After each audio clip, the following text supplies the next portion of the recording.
नमस्ते साथियों, जय श्री कृष्णा।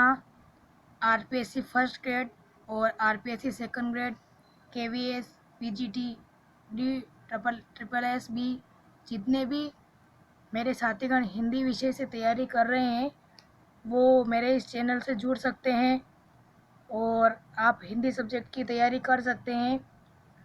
आपका मेरे इस चैनल पर स्वागत है। इसी तैयारी की श्रृंखला में मैंने सबसे पहले हिंदी साहित्य का इतिहास शुरू किया था, जो सभी एग्ज़ाम की दृष्टिकोण से महत्वपूर्ण है। हिंदी के 7 पार्ट मैं करवा चुकी हूँ और आज ये मेरा 8वां पार्ट है, जिसमें हम आदिकाल का लौकिक साहित्य के बारे में पढ़ेंगे। आप मेरे चैनल की प्लेलिस्ट में जाकर पहले के वीडियो देख सकते हैं। अगर आपने पहले के वीडियो नहीं देखे हैं तो पहले आप उन वीडियो को देख लीजिए। जो भी वीडियो मैं यहाँ पढ़ाती हूँ उस वीडियो की पीडीएफ, जो ये मेरे नोट्स है, इसकी पीडीएफ में आपको मेरे टेलीग्राम चैनल पर मिल जाएगी। आप पहले यहाँ से इस वीडियो को समझ लीजिए, अच्छे से इसको देख लीजिए, समझ लीजिए। फिर बाद में आप मेरे टेलीग्राम चैनल पर जाके उस पीडीएफ के ज़रिए आप नोट्स बना सकते हैं और आप नोट्स बना लीजिए। आपकी तैयारी में ये नोट्स रामबाण साबित होंगे। पिछले वीडियो में मैंने जो मेरा 7वां भाग था उसमें मैंने राष्ट्र साहित्य के बारे में बताया था। आज मैं इसका 8वां भाग लेकर आई हूँ, आदिकाल का लौकिक साहित्य। अगर आपने मेरे चैनल पर अभी तक सभी वीडियो नहीं देखे हैं तो आप पहले उस वीडियो को देख लीजिए। चैनल को सब्सक्राइब कर दीजिए, लाइक कर दीजिए और सबको शेयर कर दीजिए जल्दी से जल्दी, ताकि मेरे उन सभी साथियों की मदद हो सके जो बड़े कोर्स नहीं खरीद सकते हैं ज़्यादा फीस देकर। उनके लिए नोट्स रामबाण साबित होंगे। आप इन नोट्स को अपने नोटबुक में उतार लीजिए। तो अब हम आज आदिकाल का लौकिक साहित्य पढ़ेंगे। हम स्टार्ट करते हैं। आदिकाल का लौकिक साहित्य। आदिकाल की प्रधान प्रवृत्तियाँ वीर गाथाओं का निरूपण है, जिसे आधार बनाकर आचार्य रामचंद्र शुक्ल जी ने इस कालखंड को वीरगाथा काल नाम दिया था। जिन रचनाओं में वीर गाथाएं नहीं थी उन्हें शुक्ल जी ने आदिकाल के चौथे और अंतिम प्रकरण फुटकल रचनाओं में स्थान दिया है। फुटकल रचनाओं प्रकरण में आचार्य शुक्ल के 2 कवियों कौन कौन से विद्यापति और अमीर खुसरो का वर्णन किया है। यानी कि जो आचार्य शुक्ल ने 4 प्रकरण में बांटा था, उनमें से जो फुटकल रचनाएं प्रकरण है उसमें किन कवियों का वर्णन है, तो विद्यापति और अमीर खुसरो, इन दोनों का वर्णन मिलता है। डॉक्टर नगेंद्र ने आदिकाल की इस धारा को लौकिक साहित्य नाम दिया है और रामचंद्र शुक्ल ने क्या नाम दिया है, फुटकल रचना। जो कौन सा प्रकरण है इनका, चौथा प्रकरण है। इस धारा में उन रचनाओं को स्थान दिया है जो लौकिक विषयों, प्रेम, श्रृंगार व मनोरंजन को आधार बनाकर लिखी गई है। लौकिक साहित्य प्रकरण के अंतर्गत वे 5 रचनाओं को स्थान देते हैं। वे कौन, डॉक्टर नगेंद्र। लौकिक साहित्य प्रकरण के अंतर्गत डॉक्टर नगेंद्र 5 रचनाओं को स्थान देते हैं। कौन कौन सी है, डोला मारूरा दुहा, बसंत विलास, ये किसी अज्ञात कवि की रचना है। जयचंद्र प्रकाश, जय मयंक जस चंद्रिका और खुसरो की पहेलियाँ। जयचंद्र प्रकाश और जय मयंक जस चंद्रिका ये दोनों देश भाषा काव्य की रचनाएं हैं। शुक्ल जी ने जयचंद्र प्रकाश, जो किसकी है, भट्ट केदार की है, और जय मयंक जस चंद्रिका को देश भाषा काव्य की श्रेणी में रखा है। जय मयंक किस कवि की है, तो मधुकर कवि की रचना है। अब हम फर्स्ट पढ़ेंगे डोला मारूरा दुहा। ये 11वीं शताब्दी का ग्रंथ है और इसके मूल रचयिता कौन माने जाते हैं, कलोल। लिपिबद्ध कर्ता कौन है, कुशल लाभ, राजस्थानी के रहने वाले हैं। कछवा वंश नरवर देश के राजकुमार डोला और पुंगल की राजकुमारी थी। कितने वर्ष की थी ये, 1.5 वर्ष की थी। और राजकुमार जो डोला थे वो 3 वर्ष के थे। मारवाणी का प्रेम वर्णित है। यानी कि जो डोला मारूरा दुहा ये ग्रंथ है इसमें नरवर देश के राजकुमार थे ढोला जो 3 वर्ष के थे, और पुंगल की थी राजकुमारी जो 1.5 वर्ष की थी। इन दोनों का क्या है, प्रेम वर्णित है।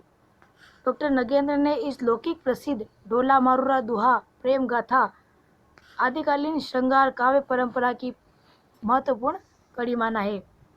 यानी कि डॉक्टर नगेंद्र ने इसको ढोलो मारूरा दुहा जो प्रेम गाथा है, इसको आदिकालीन श्रृंगार काव्य परंपरा की महत्वपूर्ण कड़ी माना है।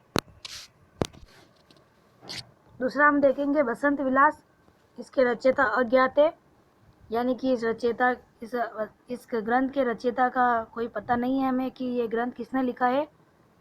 84 दोहों में स्त्रियों पर बसंत का प्रभाव वर्णित है। ये क्वेश्चन 2020 में पूछा गया है। प्रथम प्रकाशन 1952 में हाजी मोहम्मद स्मारक ग्रंथ माला में हुआ था। संपादक है इस ग्रंथ के केशवलाल हर्षाद राम ध्रुव। डॉक्टर नगेंद्र के अनुसार किस कृति में बसंत विलास में आदिकाल के जन जीवन का वह सरस पक्ष उभरता है जिसे आचार्य रामचंद्र शुक्ल शायद तलवारों की छनछनाहट यानी बसंत विलास के कारण सुन नहीं पाए थे। अब हम तीसरी रचना देखेंगे, जयचंद्र प्रकाश और जय मयंक जसचंद्रिका। यह दोनों रचनाएं अप्राप्य है। दोनों में ही कनौज के नरेश थे जयचंद की वीरता का वर्णन है। दोनों का ही नामोल्लेख दयालदास कृत राठौरी ख्यात में मिलता है। जयचंद्र प्रकाश के रचयिता भट्ट केदार है और जय मयंक जसचंद्रिका के रचनाकार को ने मधुकर कवि ने की थी।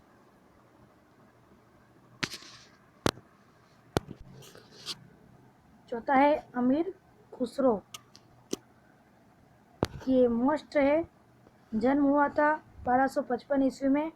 जन्म स्थान था इनका ग्राम पटियाला, जिला एंठा। एंठा जिला कहाँ है, उत्तर प्रदेश में। वास्तविक नाम क्या था अमीर खुसरो का? अबुल हसन यमीनुद्दीन खुसरो। गुरु थे इनके प्रसिद्ध सूफी संत निजामुद्दीन औलिया। खड़ी बोली में सर्वप्रथम काव्य रचना करने का श्रेय अमीर खुसरो को दिया जाता है, इसलिए इन्हें खड़ी बोली का प्रथम कवि भी कहा जाता है।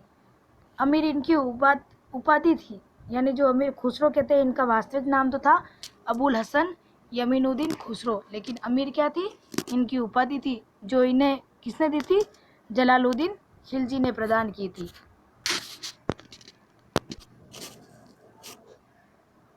इन्होंने दिल्ली पर 3 वंशों व 11 सुल्तानों का शासन देखा, जिनमें से 7 की आपने सेवा की। गुलाम से तुगलक वंश तक। तबला, कव्वाली व सितार का जनक अमीर खुसरो को माना जाता है।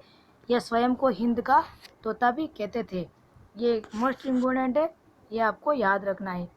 इनकी रचनाओं की संख्या लगभग कितनी है, 100 मानी जाती है, जिनमें से अधिकांश क्या है, अप्राप्य है, यानी वो प्राप्त नहीं हुई है। खालिकबारी, मुकरिया, दो सुकने, पहेलिया, मोहसीपर आदि प्रमुख है। ये इनकी प्रमुख रचनाएं हैं। खालिकबारी एक शब्दकोश है जिसमें अरबी, फारसी व तुर्की शब्दों के हिंदी अर्थ दिए गए हैं। ये दोनों मोस्ट लाइन है, तो आप इनको याद रखिएगा।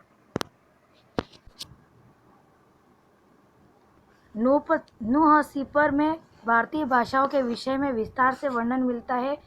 पहेलियाँ मनोरंजन की दृष्टि से लिखी गई है। अपने गुरु निजामुद्दीन औलिया की मृत्यु के समय ये दिल्ली से बाहर थे। ये कौन, अमीर खुसरो। दिल्ली लौटकर अपने गुरु की कब्र पर जाकर इन्होंने अमीर खुसरो ने कहा, क्या कहा था कि गोरी सोवे सेज पर मुख पर डारे केस, चल खुसरो घर आपने रेण भाई चहूँ देश। इतना कहकर इन्होंने प्राण त्याग दिए थे। ये फारसी के बहुत अच्छे आलिम और अपने समय के नामी कवि थे, यानी आलिम यानी ग्रंथकार थे। जनजीवन के साथ घुल मिलकर काव्य रचना करने वालों में खुसरो का महत्वपूर्ण स्थान है। ये किसने कहा है, डॉक्टर नगेंद्र ने कहा है। मैं हिंदुस्तान की तूती हूँ, अगर तुम वास्तव में मुझसे जानना चाहते हो तो हिंदवी से पूछो। यह कथन अमीर खुसरो ने कहा था और ये आरपीएससी 2013 में क्वेश्चन पूछा गया है। क्या कहा गया है कि मैं हिंदुस्तान की तूती हूँ, अगर तुम वास्तव में मुझसे जानना चाहते हो तो हिंदी विषय पूछो। यह कथन अमीर खुसरो का है और यह आरपीएससी 2013 में पूछा गया है। अब हम पढ़ेंगे आके विद्यापति। ये वेरी इंपॉर्टेंट है। विद्यापति का जन्म स्थान ग्राम विस्पी, जिला दरभंगा, बिहार में हुआ था। पिता का नाम था इनके गणपति ठाकुर और ये संस्कृत के महान विद्वान थे। विद्यापति ने 3 भाषाओं में काव्य रचना की थी, एक संस्कृत, अपभ्रंश व मैथिली में इन्होंने काव्य रचना की थी। विद्यापति की रचनाओं की संख्या 14 मानी जाती है, जिनमें से 11 संस्कृत की है, 2 अपभ्रंश की है और एक मैथिली की रचना है। पुरुष परीक्षा, शैव सर्वस्वार, लिखनावली, भू परिक्रमा, गंगा वाक्यावली आदि संस्कृत की रचनाएं हैं। कीर्तिलता और कीर्ति पताका की रचना अपभ्रंश में की गई थी और विद्यापति पदावली इनकी मैथिली की रचना है और ये देश भाषा काव्य के अंतर्गत आती है विद्यापति पदावली। विद्यापति आदिकाल व भक्ति काल के संधि कवि माने जाते हैं। ये मोस्ट इम्पोर्टेंट लाइन है। समय की दृष्टि से विद्यापति भक्ति काल के कवि है और रचना प्रवृत्ति की दृष्टि से ये आदिकाल के कवि माने जाते हैं। यानी कि समय की दृष्टि से अगर विद्यापति देखे तो ये भक्ति काल के कवि आते हैं और रचना की दृष्टि से देखे तो ये आदिकाल के कवि माने जाते हैं। विद्यापति को कवि शेखर, कवि रंजन, कवि कंठहार, खेलन कवि, नव कवि शेखर, अभिनव जयदेव, हिंदी का जयदेव, पंचानन, दशावधान आदि नामों से जाना जाता है। ये 4-5 लाइनें ये मोस्ट इम्पोर्टेंट है, ये आप अच्छे से याद कर लीजिएगा। विद्यापति शैव मतावलंबी थे। विद्यापति को मिथिला और बंगाल दोनों के निवासी अपना अपना कवि बताते हैं। कहा जाता है कि चैतन्य महाप्रभु इनके पदों को गाते गाते मूर्छित हो जाते थे। विद्यापति भक्त थे या श्रृंगारी, यह विवाद का विषय है। विद्यापति ने जिस रूप में राधा कृष्ण का वर्णन किया है वह उनके भक्त होने का प्रश्न चिन्ह लगाता है। बाबू ब्रजनंदन सहाय, बाबू श्याम सुंदर लाल और विद्यापति को भक्त कवि मानते थे। यानी कि बाबू ब्रजनंदन सहाय और बाबू श्याम सुंदर लाल ये विद्यापति को क्या मानते हैं? भक्त कवि मानते हैं। और डॉक्टर ग्रियर्सन, नागेंद्र नाथ गुप्त, जनार्दन मिश्र ये विद्यापति पदावली में रहस्यवाद की व्याप्ति मानते हैं।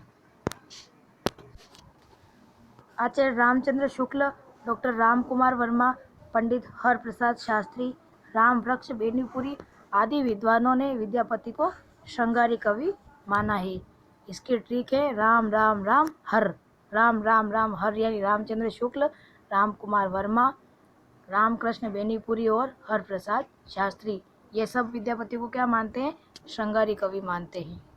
आचार्य शुक्ल कहते हैं कि इसके बारे में विद्यापति के बारे में कि इन्होंने विद्यापति ने इन पदों की रचना श्रृंगार काव्य की दृष्टि से की है, भक्ति के रूप में नहीं। विद्यापति को कृष्ण भक्तों की परंपरा में समझना चाहिए। विद्यापति को श्रृंगारिक मानने वाले विद्वानों से सहमति व्यक्त करते हुए आचार्य शुक्ल ने लिखा है, क्या लिखा है कि आध्यात्मिक रंग के चश्मे आजकल बहुत सस्ते हो गए हैं, उन्हें चढ़ाकर जैसे कुछ लोगों ने गीत गोविंद के पदों में आध्यात्मिक संकेत बताए हैं, वैसे ही विद्यापति के इन पदों को भी बताया गया है। डॉक्टर राम कुमार वर्मा ने लिखा है, विद्यापति के बाह्य संसार में भगवत भजन कहा, जिस वह संधि में इससे संधि कहा, सत्य स्नाता में ईश्वर ने से नाता कहा, अभिसार में भक्ति का सार कहा। उनकी कविता विलास की सामग्री है, भक्ति का साधन नहीं। ये सारे मैटर की एक ट्रिक बनाई थी मैंने कि कुमार प्रेम करता है, यानी इसमें भगवान से क्या है? प्रेम का नाता बताया गया है, इसलिए मैंने ट्रिक बनाई थी कि कुमार प्रेम करता है। किससे करता है? विद्यापति से करता है। आचार्य हजारी प्रसाद द्विवेदी ने विद्यापति को श्रृंगार रस का सिद्ध वाक कवि कहा है। ये मोस्ट है। निराला विद्यापति के पदों को नागिन की लहर कहते हैं। यानी कि जो सूर्यकांत त्रिपाठी निराला है, ये विद्यापति के पदों लोग क्या कहते हैं? नागिन की लहर। डॉक्टर बच्चन सिंह ने विद्यापति को अपरूप का कवि और हिंदी का जातीय कवि कहा है। यानी कि सब विद्वानों ने अलग अलग विद्यापति के बारे में अपनी अपनी धारणाएं बनाई है, तो आप इनमें कंफ्यूज नहीं होना है, और अगर आप बार बार पढ़ेंगे तो ये आपको याद हो जाएगा। डॉक्टर बच्चन सिंह विद्यापति को हिंदी का पहला कवि भी मानते हैं। उनके अनुसार देश भाषा में लिखी पहली रचना विद्यापति की पदावली है, अतः हिंदी के पहले कवि विद्यापति ही ठहरते हैं। ये लाइन भी मस्ट है। तुलसीदास को जातीय कवि किसने कहा है? रामविलास शर्मा ने कहा है। आचार्य हजारी प्रसाद द्विवेदी के अनुसार पूर्वी प्रदेशों में यह पुस्तक कौन सी विद्यापति पदावली धर्म ग्रंथ की महिमा पा सकती है।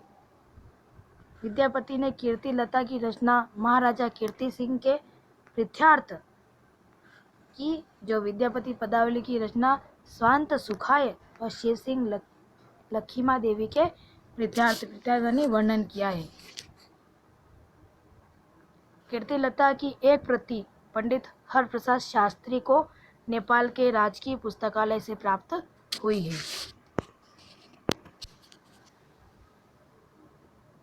कीर्ति लता की रचना भृंग भृंगी संवाद योजना के आधार पर की गई है। कवि ने अपनी इस रचना को कहानी कहा है। किस रचना को? कीर्ति लता को कवि यानी विद्यापति ने क्या कहा है? कहानी कहा है।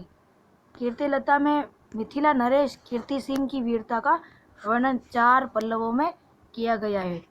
कीर्ति लता को गद्य पद्य मिश्रित चंपू काव्य भी माना जाता है। ये मोस्ट इम्पोर्टेंट है, ये क्वेश्चन पूछा भी जा सकता है।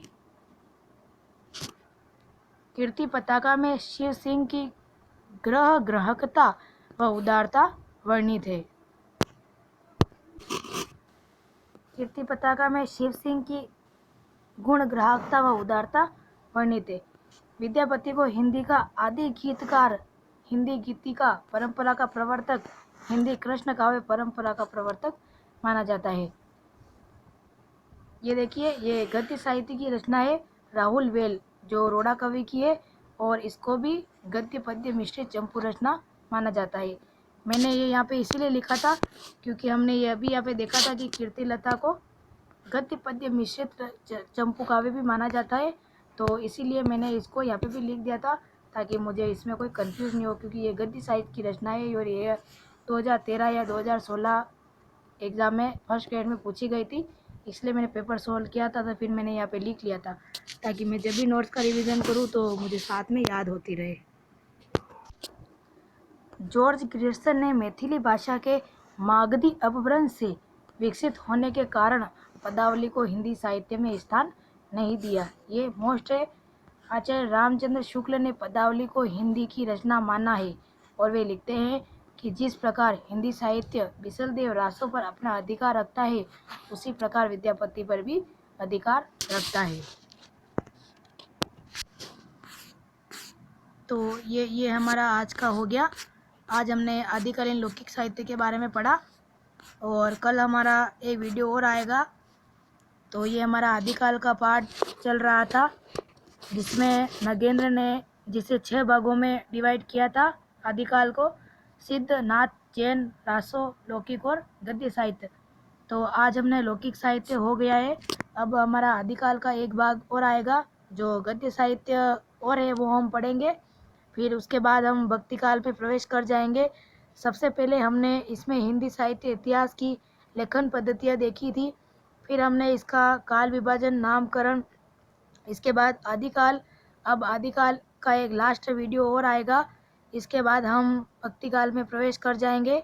अगर आप इस चैनल पर नए हैं और आप आरपीएससी, केवीएस, एनवीएस की तैयारी कर रहे हैं तो आप इसे सब्सक्राइब कर सकते हैं, लाइक करें, शेयर करें, और आप ये मेरे साथ में चलते रहें, नोट्स बनाते रहें, ताकि आपको, अगर आप रोज़ वीडियो देखेंगे और रोज़ नोट्स बनाते रहेंगे तो आपका ज़्यादा लंबा भी नहीं रहेगा नोट्स बनाने का, और रोज़ का रोज़ साथ में रिवीजन भी होता रहेगा। अगर आप मेरे इस चैनल पर नए हैं तो चैनल को सब्सक्राइब करें, लाइक करें और अधिक से अधिक शेयर करें, ताकि मेरे उन सभी साथियों की मदद हो सके जो first grade, RPSC, second grade और केवीएस, एनवीएस, पीजीटी इन सब की तैयारी हिंदी सब्जेक्ट से कर रहे हैं। मेरे ये नोट्स है, ये आपके लिए बहुत अच्छे रामबाण साबित होंगे। आप इस चैनल को सब्सक्राइब जरूर करें, लाइक ज़रूर करें। जय श्री कृष्णा, राधे राधे।